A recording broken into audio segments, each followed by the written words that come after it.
Hey guys, I normally don't do two upstairs ramblings in one week, but this has been a wild time in terms of Switch 2 leaks and rumors.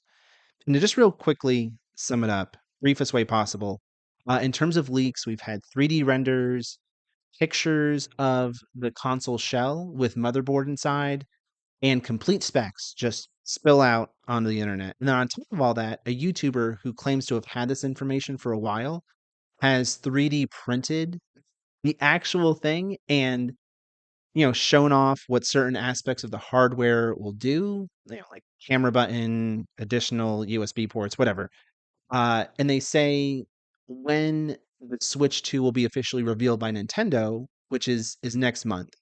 But throughout all this, as I'm being bombarded with information and gossip, one thing that kind of kept coming to the top of my brain, percolating to the top of my brain, is that the Switch 2 is going to be teed up to perfectly support Nintendo DS games on the NSO.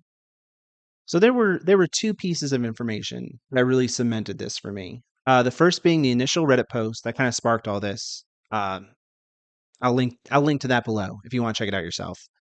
Um, within this post, among all the renders and images and spec details, the one thing that really stood out to me most of all was that it had a built-in microphone into the console, right? So the last time we had mic support built into a console was primarily used for game support, and I really can't imagine that would change with the Switch 2.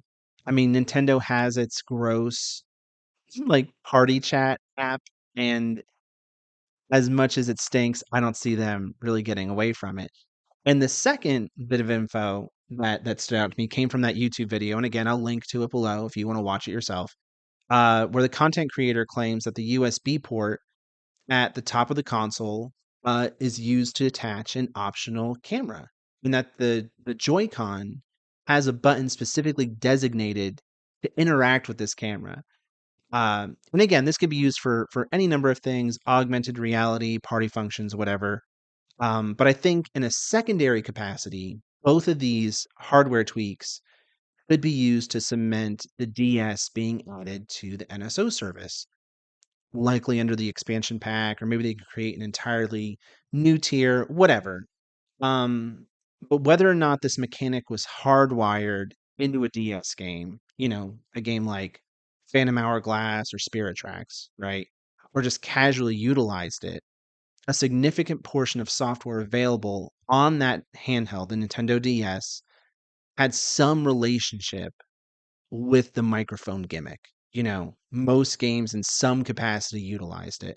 And this is true to a lesser extent with the camera. I think there are only like 5 or 6 that really had a camera function built into the game.